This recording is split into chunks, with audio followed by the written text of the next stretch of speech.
Jauh sebelum era kemerdekaan, ada perusahaan otobus Esto yang berdiri pada 1921 di Jawa Tengah, Hindia Belanda. Bergeser menuju daratan Sumatera, tepatnya di Sipirok, berdiri ODP Sibual Bali yang secara resmi berdiri pada 1937. Kemudian bergeser ke Tanah Minang, ada perusahaan otobus NPM atau Naikilah Perusahaan Minang yang berdiri pada 1937 juga. Begitu juga era pasca kemerdekaan di tahun 1945, seiring bertambahnya manusia, bertambah pula kebutuhan. Salah satunya transportasi pengangkutan penumpang dan juga barang. Moda transportasi selain sebagai pengangkut orang, nyatanya juga berperan sebagai pengangkut komoditas dagang dan juga berperan pula sebagai kurir yang mengantarkan surat-surat dari satu kota ke kota yang lainnya. Begitu juga dengan Pulau Sulawesi, salah satu pulau besar di Indonesia. Di sana tumbuh beberapa perusahaan otobus legendaris yang memiliki peran penting dalam pergerakan warga, baik sebagai penyambung dalam provinsi maupun antar provinsi. Berikut kami hadirkan informasi 4 bus legend yang lahir di daratan tanah Sulawesi. Yang pertama, Cahaya Bone.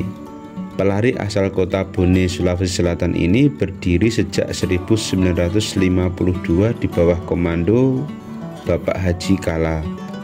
Menjadi petarung lintas Sulawesi hingga saat ini, Cahaya Bone pada awalnya mengakomodir kebutuhan transportasi orang dan pengangkutan barang dari Bone menuju ke Makassar pulang pergi.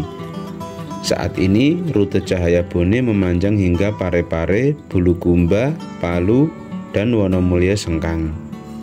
Cahaya Bone selain bergerak dalam bis trayek dan paket, juga bergerak dalam bidang pariwisata dan kebutuhan perjalanan pribadi lainnya. Saat ini Cahaya Bone terdiri dari unit bus besar, bus medium, dan juga HIS untuk mendukung operasional setiap harinya. Nama Pipos mungkin terdengar asing bagi sebagian pecinta transportasi tanah air. Berada di bawah bendera PT Taspi Trading Choi, Pipos berdiri pada tahun 1958 di kota Makassar oleh keluarga Lauseng Ali. Pipos sendiri adalah kepanjangan dari Pada Idi, Pada Elo, Sipatuwo, dan Sipatokong. Awalnya PO Pipos melayani trayek Makassar Wajo dengan 4 unit bus yang diberi julukan Pada Idi, Pada Elo, Sipatuwo, dan Sipatokong. 4 julukan bus itu yang kemudian disatukan dan resmi menjadi nama Pipos pada tahun 1985. Selanjutnya, Lita & Co. Perusahaan otobus besar ini berdiri pada 12 September 1966 di Makale, Tanah Toraja, yang didirikan oleh Bapak Lita Brand. Perusahaan otobus ini berdiri setelah pada awalnya Lita Brand memiliki armada truk Dodge untuk mengangkut barang-barang kebutuhan harian sekaligus menjualnya. Truk Dodge itu kemudian dimodifikasi sebagai alat angkutan penumpang yang trayek awalnya adalah Makassar menuju Tanah Toraja. PO Lita & Co saat ini eksis melayani perjalanan penumpang di Pulau Sulawesi dengan armada-armada berkelasnya, di mana keseluruhan armadanya menggunakan sasis pabrikan dari Mercedes-Benz.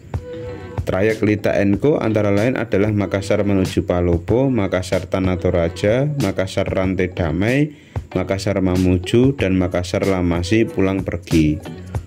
Untuk trayek menuju ke Palopo, Mamuju, dan Tanah Toraja, Lita & Co menyediakan kelas sleeper untuk mendukung kenyamanan penumpang. Yang keempat, ada perusahaan otobus Liman. PO Liman berdiri pada tahun 1980-an. Liman diambil dari nama pendirinya yaitu Lynch Mantigi. Trayek awalnya adalah Makassar Tanah Toraja. Perkembangan Liman sangat pesat hingga pada tahun 2000 memiliki puluhan unit armada. Liman juga dikenal sebagai perusahaan otobus asal Sulawesi pertama yang memakai sasis keluaran dari pabrikan Scania. Saat ini Liman juga melayani trayek Makassar menuju ke Palu. Nah, itulah 4 bus legend asal Pulau Sulawesi yang bisa kalian jadikan referensi ketika kalian melakukan perjalanan lintas Sulawesi. Sekian video kali ini. Bagi kalian yang sudah mengikuti dari awal hingga akhir, kami mengucapkan terima kasih. Sampai jumpa di next video kami selanjutnya.